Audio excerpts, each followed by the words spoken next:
mga Mars. Ang itatakel ko ngayon ay itong bago sa sa Everbelena. Ano ito guys, naging viral ito sa mga YouTubers dito sa Philippines kasi siya, kiniklaim niya na or madaming nagsasabi na siya, na full coverage na liquid foundation ng Everbelena. And siya, 12 months siya mag-expire and then murang-mura mga megs, 195 pesos for a full coverage foundation. So, ito try natin ngayon. Aalis ako ngayon. Try natin. Nag-brown na ako dito na ginamit ko itong favorite ko na yung Etude House, from Etude House na brown na may spoolie at saka retractable na ito talaga yung pinaka-favorite ko sa lahat. Kahit na meron pa akong iba dito pero bumibili talaga ako nito kasi favorite ko itong Etude House. So try na natin. Prep and prime. So ang ginamit ko sa aking for my moisturizer is this Diopros pa rin. Ito, konti na lang. Favorite ko ito. Diopros kasi may SPF 50 siya. So, okay lang. And then, ito yung sa primer natin. Itong Peak FX na mattifier. 99 pesos. So, murang-mura. Yung mga mga prices, mga MX, ilalagay ko na siguro somewhere din dito again. And then, or ilalagay ko sa description box. So, paki-check na lang po. So, yeah, try na natin. Ito lang, bago ko lang ito siya nabili. At saka ito. Dalawa ang shade nito sa Gaisano Mall. Dito ko sa Gaisano Mall nabili. Ang sabi ng ng sales girl doon, yung white daw ang pipiliin ko, yung lighter shade kasi mag-oxidize kasi acidic ako. So meron ding porcelain at saka oriental. So gusto ko sana yung oriental pero sabi ito lang daw yung para sa akin yung mas whiter. So, i-check ko doon sa sa Watson sa SM at saka sa department store ng SM, wala sila, ubos yung oriental. So, sana binili ko na lang din yung oriental. Pero sige lang, i-try natin itong porcelain, tag 195, okay? At bumili din ako nito mga meg. So, binasa ako na siya medium size lang from Everbelena na sponge. Ito yung may lalagyan siya. Ito, tag 150 pesos. Ito siya. Akala ko mas lalaki pa siya pero hindi talaga siya, ito lang talaga. So pero may large pa daw nito, hindi ko alam. So try natin, shake natin. Okay lang naman yung color ng parang moussey siya, parang moussey ang kanyang consistency ng product na liquid foundation ng Everbelena. So i-try natin. Moussey siya, okay lang yung color niya, parang okay lang sa akin yung color. Dami tayo ng salamin.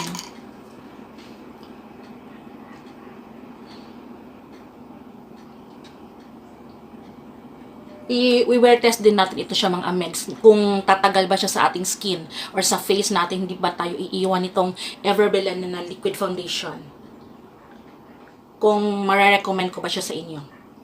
So babalikan ko po kayo mamaya for the final update. Siguro mga gabi na ako makaano sa inyo mga megs, makabalik. Wala naman siyang kiniklaim dito na ayun, mayroon pala, EB All Day Liquid Foundation that buildable formula helps even out skin tone and conceals blemishes.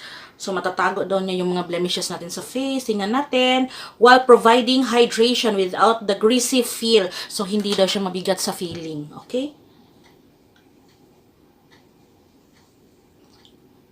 Pag mga megs, pag maganda yung niya, pag maganda ito sa atin, tatagal, sa oily face natin, yan, na tayo, winner, kasi 195 pesos na siya. At saka, ito siya, ilang grams? 35 grams.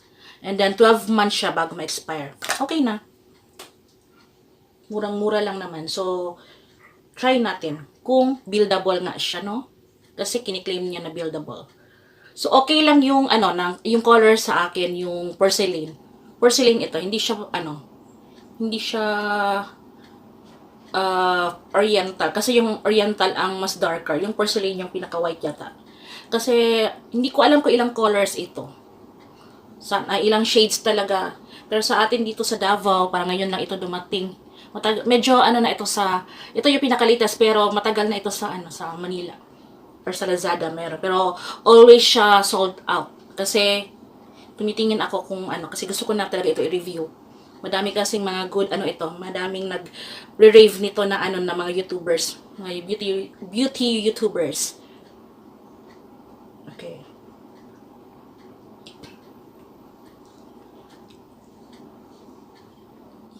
Parang nahihirapan ako sa ano sa sponge ko. Ano kasi siya maliit. Gusto ko yung malaki. Nasanay ako yung sa malaki kasi malaki yung mukha ko. Matagalan ako. Pero maganda siya for dito sa mga corner. Kasi ano talaga niya. Parang maabot niya. Pero sa mukha ko, no. Parang ano, nahirapan ako kasi malaki ang mukha natin.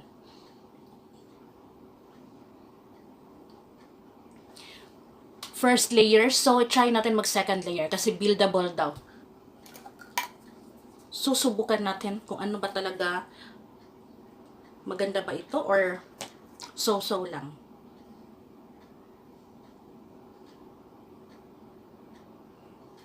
Kung hindi ba siya makikiki sa ating face pag binlend natin siya ng, siguro ako actually mga 2 layers lang ako, hanggang 2 layers lang talaga ako. Ayoko nang mag third kasi parang baka mag ano na ko pagpunta ko doon sa labas, mainit, nag ano na siya, naglinya-linya yung face natin, hindi natin mapansin, no. So second layer, 2 layers lang. Ano na lang ako, Amex, magtatagalog ako ngayon kasi meron na akong, thank you pala sa mga bago kong subscribers at saka yung mga dati kong subscribers kasi medyo nadagdagan na sila, and meron na kasi akong mga subscribers na yung hindi lang dito sa Davao, meron ako sa Manila at saka yung okay lang yung sa mga Cebu at saka Bohol kasi nakakaintindi ng Tagalog, ay ng Bisaya, sorry, si Bisaya, pero yung mga taga Manila, Tagalog. Try lang natin, pero minsan magbisaya pa rin tayo, no? Hindi natin walain yung pagkabisaya natin. Pero, para maintindihan din ng iba, so, i-try ko mag-Tagalog. Kahit mahirap minsan, yung mga words.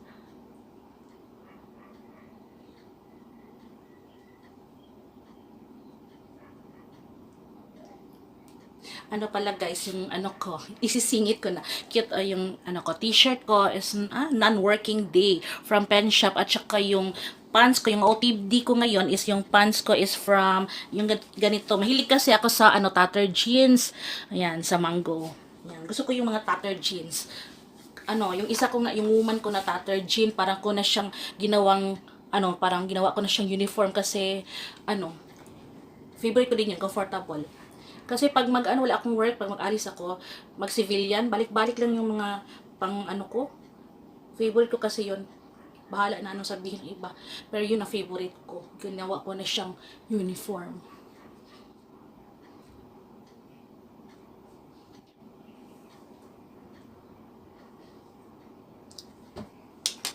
So, isi-set natin mga amegs kasi, 'di ba, pag ano nasa labas ako, mostly nasi-set ako ng face, hindi ko na or ano nagbe-bake.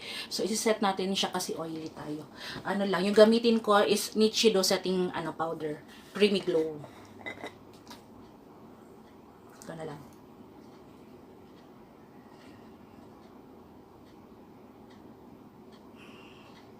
Tingnan natin kung mag-oil up tayo agad-agad nitong Everbilena na ano. Kasi nakatry ako na Everbilena dati, yung ano, yung pinakauna kong mga powder is Everbilena, and hindi siya ano sa akin, parang hindi nagtatagal, nag-oil up ako kaagad and mabigat sa feeling. Pero ito, first impression, ano siya, magaan sa feeling, hindi siya yung parang may gamit-gamit ka na foundation na mabigat. So feeling ko compatible kami, try lang natin kung compatible ba talaga until mamaya, o baka sa first ano lang ito, first impression. Pero so far, okay siya sa ano natin.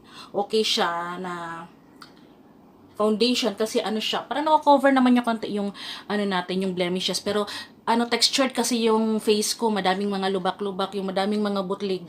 Kasi, di ba, pag hindi ano, agad, maka-scrubber, ano, mga amegs, yan, may tumutubo naman na bago. So, yon.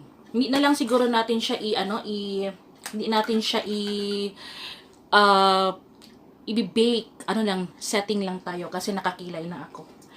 Kasi late na din ako sa aking, okay, mga ameg. So, ang gamitin ko na pang set ng ano, kasi hindi ako mag-set. So, ito na lang siguro. Itong gagamitin ko. Kanibo from Japan. Ano siya, yung shade ko is, OCC1. OCC1, Kanibo from Japan. So, ito siya.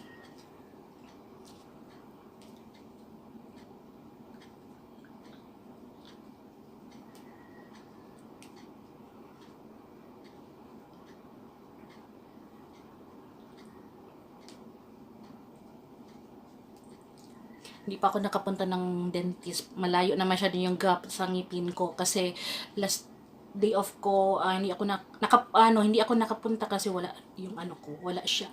Nandoon siguro nag-abroad daw. So ngayon, hindi ko din alam kasi may lakad ako.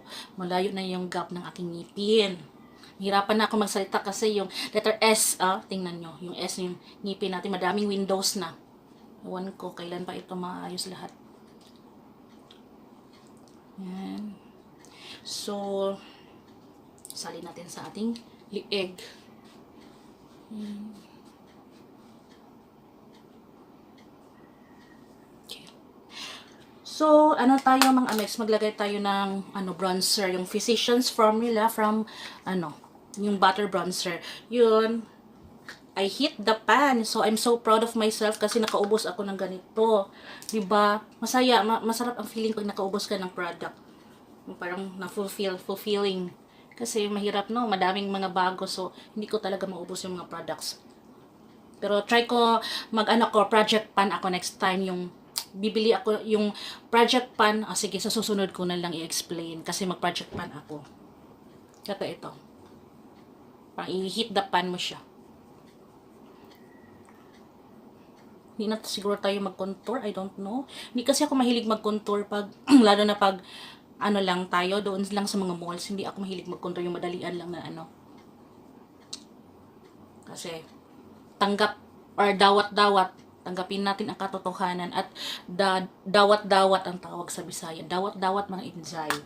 Malaki na talaga tayo. Sige lang, meron ako diyang madami pa akong i-review na pampapayat pero hindi mo na siguro ngayon kasi useless kasi pagkakain pa rin tayo ng madami, no? Tapos ako ng mga pampapaya, tapos kakain parang chini-cheat ko lang yung self ko. Gusto ko yung ready na talaga ako. Okay, so anong gagamitin ko ngayon for my blush is itong Luna Clay. Ito, Luna Clay. Mura lang itong mga amex, mga 50 pesos lang yata nabili. Nabili ko ito sa sa may City Try, doon sa may doon banda sa may Ateneo, City Try. Yan, 50 pesos. Yung parang may sila doon, parang may event yun sa Kadayawan. Yan. Luna Clay, sikat din ito, naging viral ito noon sa YouTube.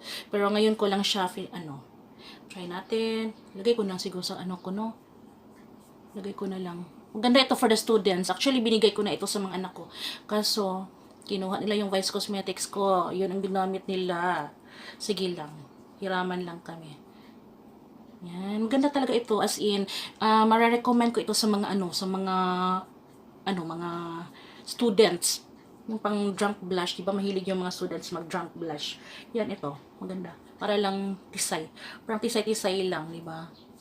Oo, ganyan lang. Kasi, lalo na pag wala kang time mag-ayos or mag-retouch, yan. Mostly kasi pag umaalis ako or nagmumul, hindi na ako nagre-retouch. Wala akong time.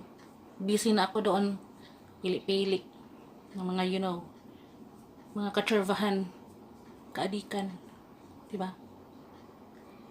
Yan, Luna Clay yan, 50 pesos only. Parang may mas mura pa na ganito, pero I don't know kung totoo ba yun or diba? Tingnan nyo, para lang tayong nainitan, no? Kasi hindi na siguro ako magre-retouch. Yan. Pwede din ito sa lips kung gusto niyo sa lips. Na ako nag lip balm. 'Di ba? Yung naman, yung Sephora ko na tinted lip balm, yung ko talaga, Holy Grail. Yung favorite ko, 'di ba? At saka siya, matagal talaga ito siya maubos mga amex. Tingnan niyo, konti lang kailangan mo tapos 'di ba? Try niyo mga students. 'Di ba? Madami na ito sa mga online at saka yung mga boutique, madami.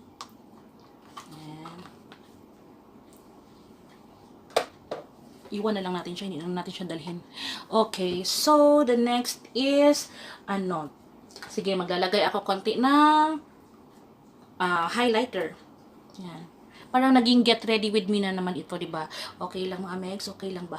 Get ready with me na lang. Pero first impression and review, wear test ng kasali na yung wear test ng Ever Belena na liquid foundation. Sorry mga amegs kung mali-mali minsan yung mga pronunciation ko. Huwag nyo akong i-bash kasi yan, ganito lang, tao lang, di ba? So, sorry. Yan. intindihin nyo na lang po sana. Okay? Okay, sige. Ito yung rose petals. Yan. Ganda ito siya mga amegs. Nire-recommend ko talaga ito siya. Madami na sa mga ka-office mates ko ang bumili nito dati doon sa may Save More banda na branch kasi gusto nila ito. Kasi nagtatanong sila sa akin kung ano iba daw yung mga maganda, yun. Sinasabihan ko sila ito. Kasi kahit na ngayon, merong mga nagpi-PM sa akin, kahit na ibang branch, yung matagal ko na nakasama sa branch dati, yung before pa, yun, pini-PM nila ako kung ano daw yung magandang foundation, magandang blush, yun, nagre-reply ako pag online, di ba?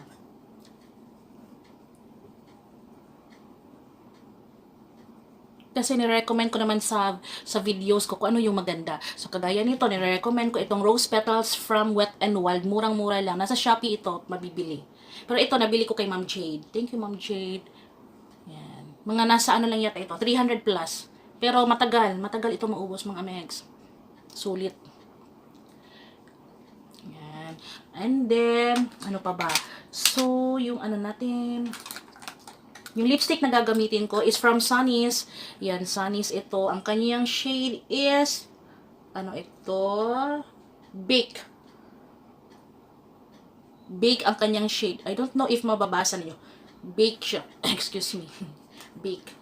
Ito yung color.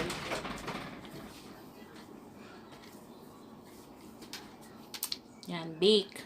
Gandang color. Kagaya siya nung sa BLK, yung may pagka-peach, may pagka-orange na brownish. Yan, Sunny's.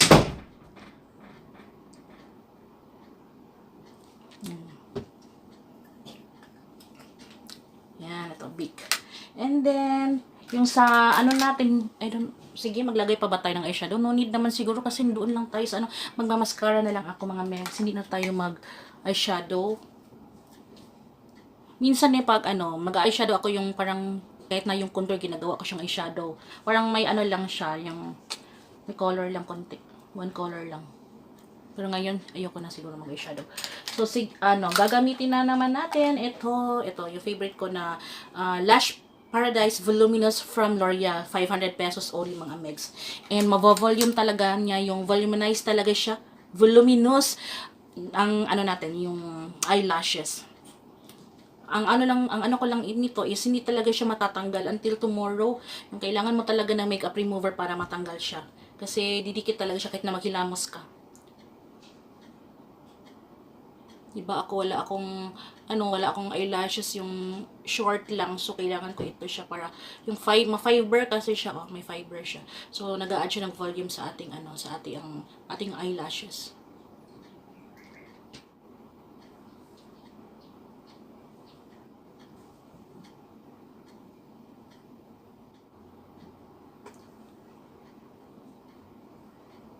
Ang ganda talaga yung Wet n Wild kasi tingnan nyo, nag-glow talaga yung skin natin. Parang nag-a-add siya ng life sa ating skin, diba? Hindi siya dull. Okay, tanggalin ko na mga megs.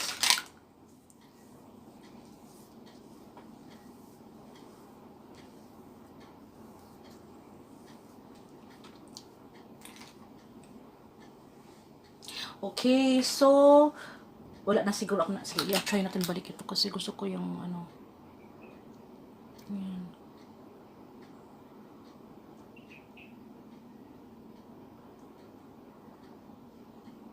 Yan. So, ang gagamitin natin na setting spray is from L'Oreal Infallible.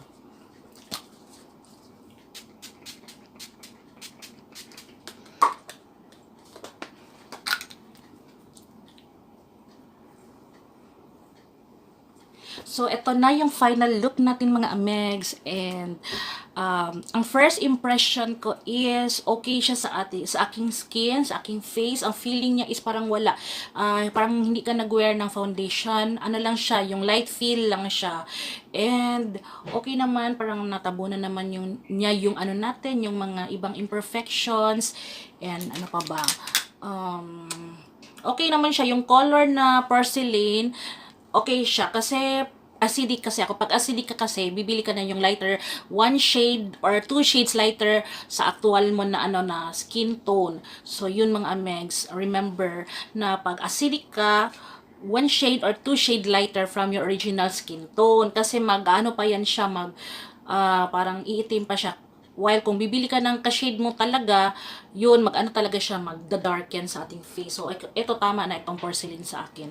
Buti naman at naniwala ko doon sa kay ate girl. Okay, i-try, babalikan ko kayo mamaya. I don't ano lang, hindi lang ako mag-commit ng time, pero babalik ako mamaya pagdating ko dito sa bahay kung ano na ang ating final result or final update nitong trending na EB Liquid Foundation na full coverage. Okay, sige mga Megs. Bye! Hi mga Megs! It's already 1:35 p.m. and ito na yung itsura ng ating Everbillion na foundation. And anong tingin mo yung mga Amex, di ba? Hindi pa naman tayo oily, di ba? So, andito pa yung highlight natin. Yung ano, yung lipstick ko andito pa rin. Hindi siya nabura. And yung blush on andito pa rin. Hindi ako nakapag-retouch. At saka hindi ako nakapagdala ng tissue or ano yung tissue or ano yung blotting paper. Pero babalikan ko kayo mamaya Amex pagdating ko ng bahay for the final update. Try natin for ano. Nag-start tayo ng 10 o'clock, so try ko mamaya siguro mga 6 o'clock babalikan ko kayo. Hello mga Mars! Mayong gabi or good evening sa lahat. Ngayon ay nagbabalik na ako for our final update sa ating Everbillion na liquid foundation. Eto mga Mars, hindi ako nakabalik kanina kasi pagdating ko sa bahay, nakatulog ako at saka ito pa yung mukha natin, wala pa siyang hindi pa ako nag-retouch ever since. Starting from 10 o'clock in the morning and anong oras na ngayon? It's already 8 o'clock. So mga 10 hours na nating gamit-gamit itong or suot-suot natin itong Everbillion na mga Megs. So, eto siya. So, i-try natin. Hindi naman ako nag-oil up kanina. Ano siya? Maganda ang Everbillion. I don't know. Try natin muna ito. Mag-ano muna tayo. Mag-blot kung mayroon tayo oil na nakukuha. Yan. Wala pa itong mga Amex. Hindi ako nag-blot ever since at saka hindi ako nag-powder. Hindi ako nag-retouch. So,